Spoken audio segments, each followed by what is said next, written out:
यह reflexive symmetric but not transitive, the same set है A B C, तो R हो गया A B B C C, A B B A B C, A को B से है, B को सी से है, तो ए को सी से होना चाहिए।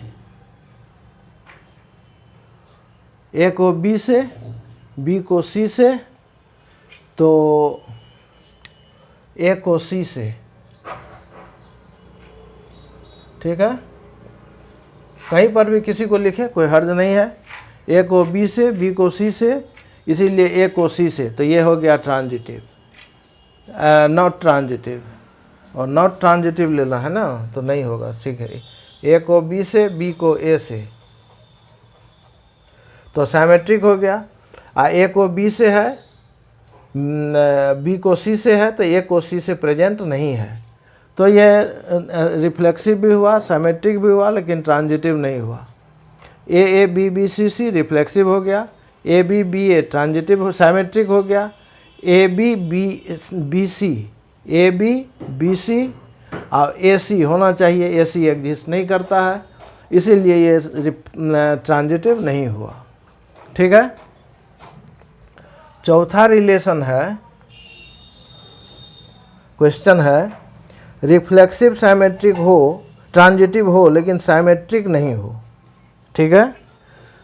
तो रिलेशन रिफ्लेक्सिव ट्रांजिटिव होना चाहिए, सिमेट्रिक नहीं होना चाहिए। रिफ्लेक्सिव होना चाहिए, सिमेट्रिक भी, ट्रांजिटिव भी होना चाहिए,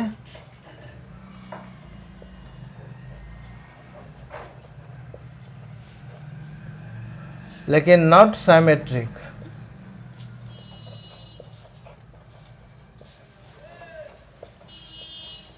सिमेट्रिक नहीं होना चाहिए। तो same set A B C है,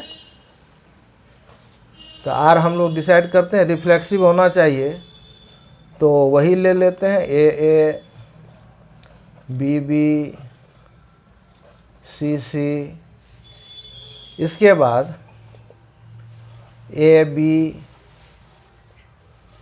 और बी सी ए सी, ठीक है।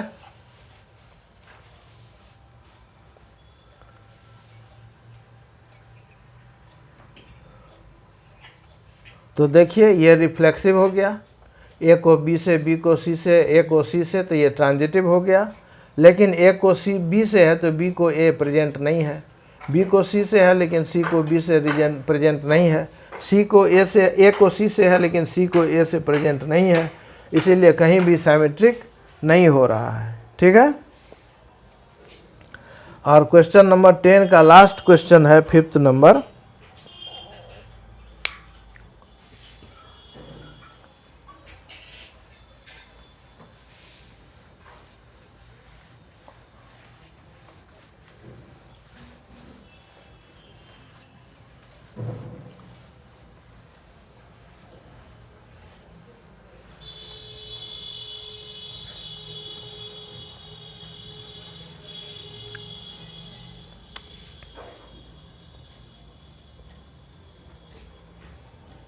फिफ्थ ऑफ 10, सिमेट्रिक ट्रांजिटिव हो लेकिन रिफ्लेक्सिव नहीं हो। Symmetric transitive and but not reflexive, but not reflexive. वही रिलेशन हमारा सेट हमारा रहेगा ए बी सी, तो आर को डिफाइन करते हैं इसमें। सिमेट्रिक होना चाहिए, तो ए को बी से होना चाहिए, तो बी को ए से होना चाहिए, और ए को ए से होना चाहिए। थोड़ी देर के लिए मान लीजिए ये ए और बी है, और ये बी और ये सी है, तो ए को सी से हो गया। थोड़ी देर के लिए इसको सी मान लीजिए, तो ए को बी से, बी को सी से, तो ए को सी से हो गया, यानी सी की जगह पर ए लिखा हुआ है। तो ये क्या हो गया, ट्रांजिटिव भी हो गया, सिमेट्रिक भी हो गया, बट रिफ्लेक्सिव नहीं हुआ। चूँकि रिफ्लेक्सिव होने के लिए बी बी सी सी भी होना ज़रूरी है। तो हो गया, ये बहुत छोटा सा एग्जाम्पल हुआ। यानी सिमेट्रिक है, ट्रांजिटिव है, लेकिन रिफ्लेक्सिव नहीं है। ठीक है, अब हम लोग नेक्स्ट क्वेश्चन पर जाते हैं। उससे थोड़ा डिफरेंट है और कुछ कुछ दूसरे चीज़ से भी लिया गया है। ये क्वेश्चन कह रहा है कि so that the relation R in the set A of points in a plane, एक ही प्लेन के सारे पॉइंट्स लिए गए हैं, by R equal to P Q, distance of the points P from the origin is same as the distance of the point Q from the origin, is an equivalence relation. Further, show that the set of all points related to a point P not equal to 0, 0 is the circle passing through P with origin as center. ठीक है, question कह रहा है कि किसी plane के उस तमाम पॉइंट्स को लेना है जो ओरिजिन से समान डिस्टेंस पर है, यानी r equal to P Q, तो P और Q जो है वो ओरिजिन से इक्वल डिस्टेंस पर है। ठीक है, तो इक्वल डिस्टेंस पर लेने की बात है। क्वेश्चन नंबर 11, अब देखिए कि ये मान लीजिए छोटा सा प्लेन है, हम बना लिए और यहाँ हम एक्सिस भी दे देते हैं। कोई एक पॉइंट लिए, ये ओरिजिन है, ये एक्स एक्सिस है, ये वाई एक्सिस है। कोई एक पॉइंट लिए, इसका नाम पी रख दिए, तो O P is always equal to O P. Distance लेते हैं, मॉडुलस ले लेते हैं, यही मॉडुलस को डिस्टेंस फंक्शन कहते हैं। तो O P is always equal to O P, therefore R is reflexive. अब एक पॉइंट OP हो गया, एक पॉइंट Q हो गया। मान लीजिए यहाँ हम लिए एक पॉइंट, ये OP है। Let OP equal to OQ, तो this implies OQ equal to OP, तो therefore R is symmetric, R symmetric भी हो गया।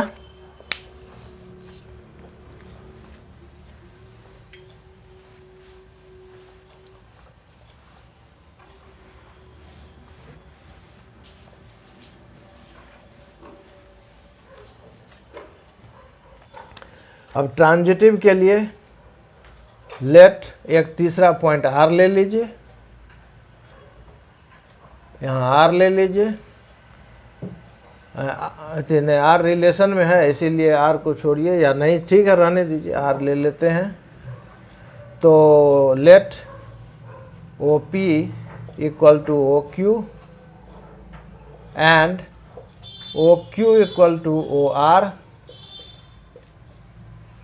तो clearly OP equal to OR हुआ, तो देयरफॉर R इज ट्रांजिटिव।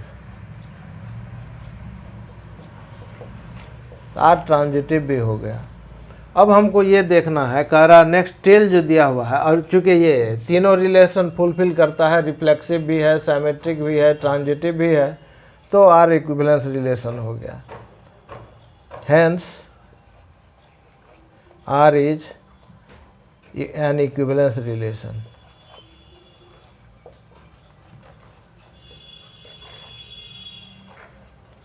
ठीक है, R is an equivalence relation। अब हमको देखिए O को अगर हम सेंटर, ऐसे इंडिकेशन भी दिया हुआ है कि आप P को ओरिजिन नहीं ले सकते हैं, P को ओरिजिन नहीं ले सकते हैं, यानी P का कोऑर्डिनेट 0, 0 नहीं होना चाहिए, यानी ओरिजिन से हटकर P है। अब आप देख लीजिए OQ, OP, OR सब इक्वल है, तो इसका मतलब अगर हम इसको सेंटर माने तो इसी किसी को एक को हम रेडियस मान सकते हैं। रेडियस मानेंगे तो इस सब को पॉइंट को मिलाएंगे यहाँ सेंटर ले करके, तो एक सर्कल बनेगा ही। ठीक है, तो हमको यहाँ लिखना है वही प्रूव करने के लिए कहता है कि locus of this points form a circle since OP equal to OQ equal to OR, so if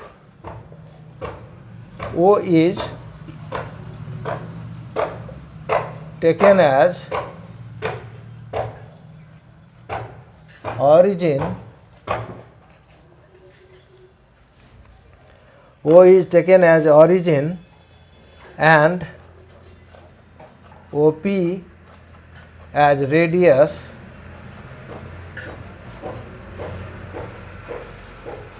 then there will be a circle, then locus of OP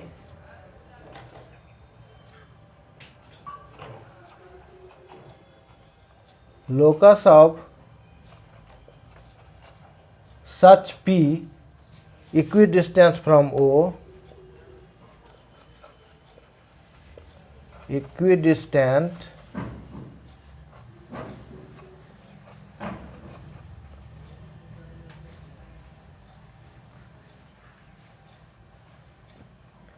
from O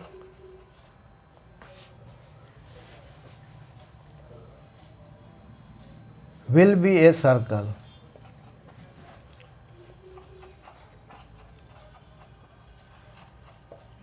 ठीक है, ये सर्कल होगा। ये क्वेश्चन भी हो गया। कोई confusion नहीं होना चाहिए, बहुत सिंपल क्वेश्चन है। Question number 12, show that the relation R define in the set A of all triangles as R equal to T1 T2 such that T1 is similar to T2 is an equivalence relation. यानी triangle लिया है किसी भी plane का या किसी भी set में बहुत सारे ट्रायंगल्स हैं, ठीक है, लेकिन जो ट्रायंगल्स हैं वो रैंडम नहीं है, सिर्फ जो सिमिलर ट्रायंगल्स हैं वे ही लिखे हुए हैं, लिए हुए हैं। कोई एक ट्रायंगल है तो दूसरा ट्रायंगल उसका सिमिलर है तभी उस सेट में है, ठीक है। यानी उस सेट में जो जितने भी ट्रायंगल हैं, चाहे T1 ट्रायंगल हो, T2 T3 T4 या वगैरह वगैरह जितना भी हो, सारे के सारे ट्रायंगल सिमिलर हैं एक दूसरे के, ठीक है। अब देखिए कि ये कहता है कि ये इक्विवेलेंस रिलेशन है, तो इक्विवेलेंस रिलेशन तो आसान, बिल्कुल ही आसान है। इसमें क्यों आसान है? तो कोई भी ट्रायंगल अपने आप के तो कॉन्ग्रुएंस होता है, कॉन्ग्रुएंस है तो सिमिलर तो है ही। जब इक्वल इन ऑल रेस्पेक्ट है तो इक्वल इन पार्टिकुलर रेस्पेक्ट तो है ही। Congruency means equal in all respect, similarity means equal in some respect, कुछ टर्म में वो इक्वल होना चाहिए, ठीक है। और आप जानते हैं चाहे उसका रेशियो, साइड का रेशियो प्रोपोर्शन में हो, और यानी साइड दोनों ट्रायंगल का रिलेटिवली प्रोपोर्शन में हो, और सबके एंगल इक्वल होना चाहिए। यानी इसमें श्योरिटी है सिर्फ दो सिमिलर ट्रायंगल में कि एंगल सबके इक्वल होते हैं। क्वेश्चन नंबर 12 लिखा हुआ है relation R equal to T1 T2 such that T1 is similar to T2। ऐसा ही ट्रायंगल लेना है। तो clearly every triangle is similar to itself, similar to itself, therefore R is reflexive। Second में let T1 similar to T2, clearly T2 similar to T1, therefore R is symmetric। ठीक है। उसके बाद let T1 similar to T2 and T2 similar to T3, surely T1 similar to T3। ठीक है। तो therefore R is transitive.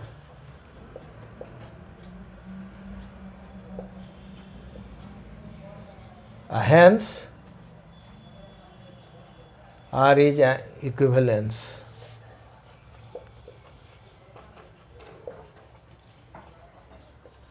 ठीक है, R equivalence हो गया।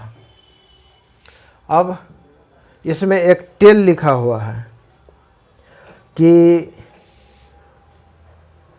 3 ट्रायंगल है 3, 4, 5, 5, 12, 13। माने एक ट्रायंगल जिसका नाम मान लीजिए हम T1 देते हैं, इस ट्रायंगल का साइड है 3, 4, 5। ठीक है, और दूसरा ट्रायंगल T2 है जिसका साइड है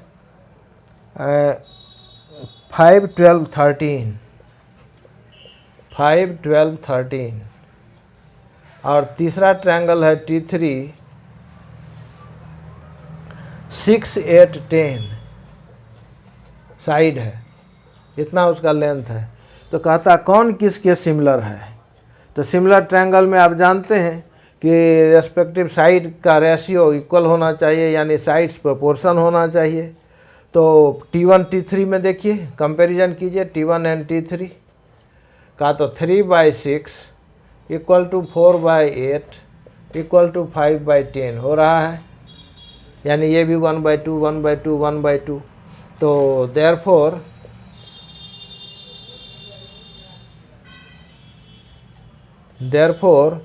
T1 सिमिलर टू T3। अब T1 T2 का ले लीजिए, T1 एंड T2 में कंपैरिजन कीजिए। तो 3/5 और 3/5 4/12 एंड 5/13 कोई इक्वल नहीं है।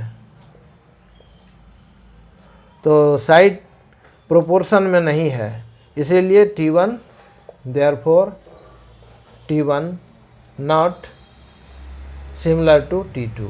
और जब T1 T2 के सिमिलर नहीं है तो T3 के भी सिमिलर नहीं होगा, क्योंकि T1 T3 सिमिलर है। ठीक है, तो कहता which two are the related among them। ये 3 ट्रायंगल में कौन एक दूसरे के सिमिलर है। ठीक है, तो T1 T3 सिमिलर है, जबकि T1 T2 या T2 T3 सिमिलर नहीं है। अब हम लोग नेक्स्ट क्वेश्चन लेते हैं, क्वेश्चन नंबर 13।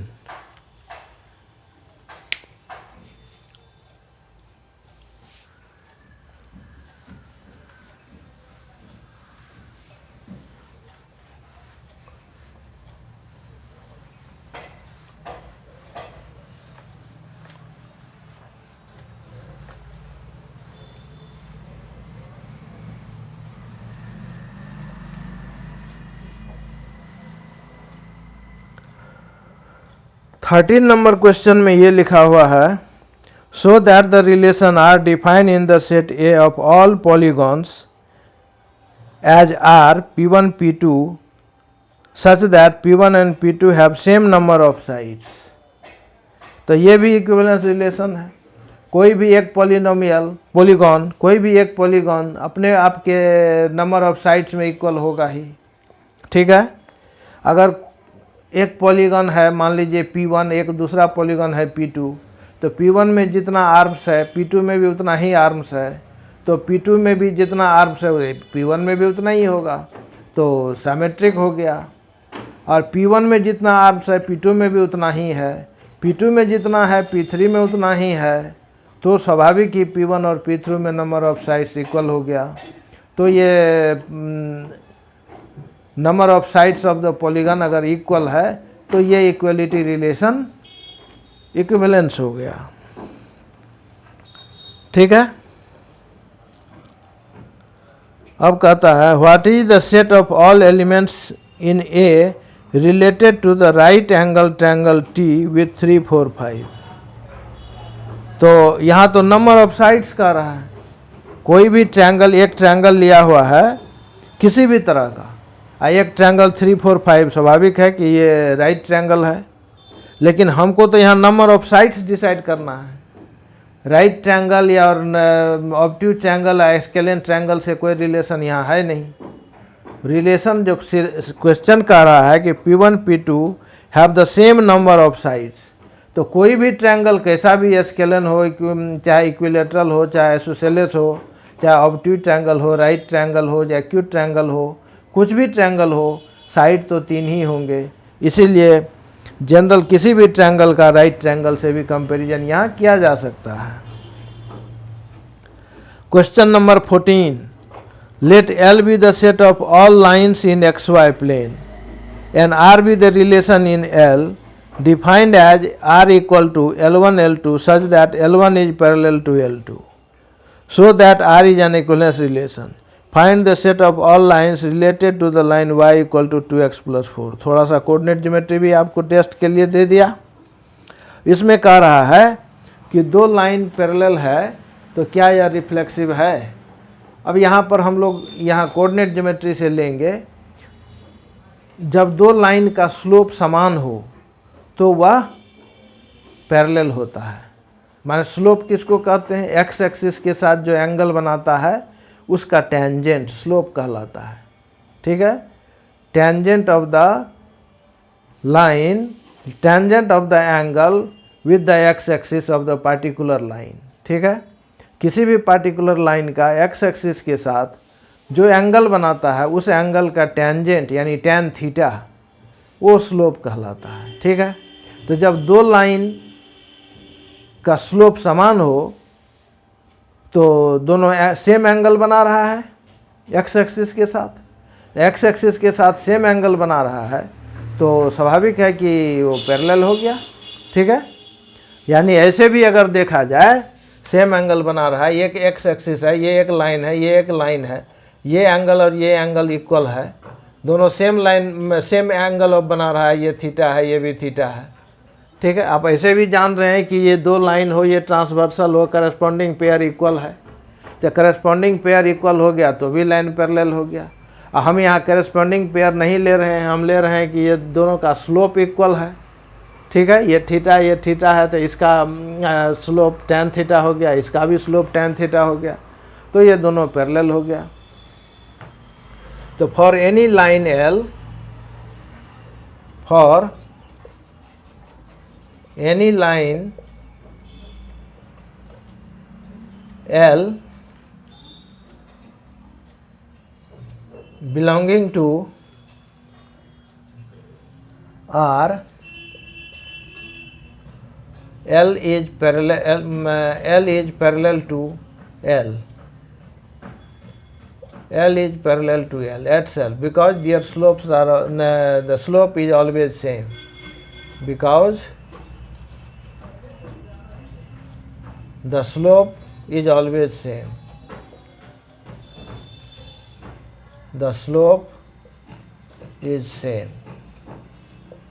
ठीक है, तो therefore पैरेलल रिलेशन, ये हम इसको एपोस्ट्रोफी से एस कोमा से घेरते हैं, पैरेलल लाइन, या अगर आर कहना चाहें तो कहा हुआ भी हुआ क्वेश्चन में, तो therefore R is reflexive, R reflexive हो गया। अब let L1 parallel to L2, clearly L2 parallel to L1। ठीक है, तो देयरफॉर आर इज साइमेट्रिक। एक ही तरह का सारा क्वेश्चन दे दिया है। अब again let L1 parallel to L2 and L2 parallel to L3, therefore this implies L1 parallel to L3। क्यों? तो since slope of L1 and L2 are equal, slope of L2 and L3 are equal, therefore slope of L1 and L3 will be same, therefore this L1 parallel to L3 since their slopes are equal। simply लिख दें since their slopes are equal। ठीक है, therefore R is transitive and hence N equivalence relation, ठीक है, hence N equivalence relation. तो equivalence relation हो गया।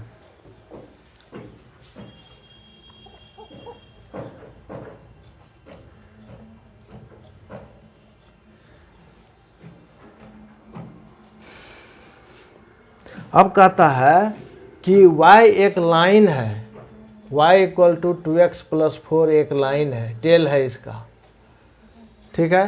तो इसके पैरेलल लाइंस का इक्वेशन क्या होगा?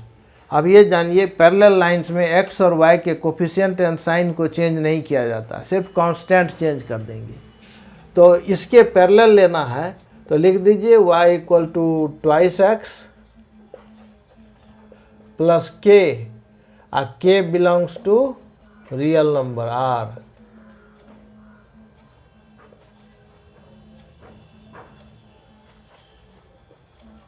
k क्या है तो r क्या है, k क्या है तो रियल नंबर है।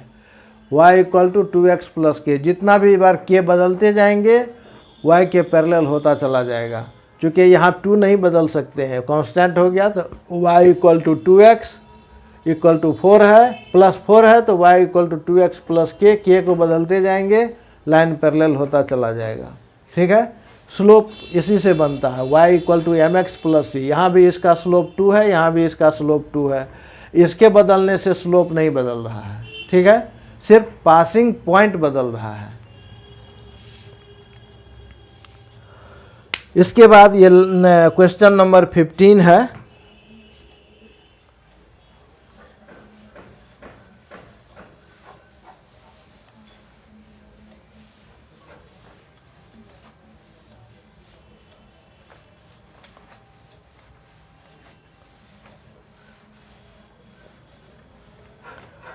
जो आपका ऑब्जेक्टिव क्वेश्चन है, कह रहा है कि एक सेट है 1 2 3 4 दिया हुआ, सेट है 1 2 3 4 दिया हुआ, ठीक है, और इसके साथ रिलेशन बनाया हुआ है 1 2 2 2 1 2 2 2 1 1 4 4 1 3 3 3 3 2,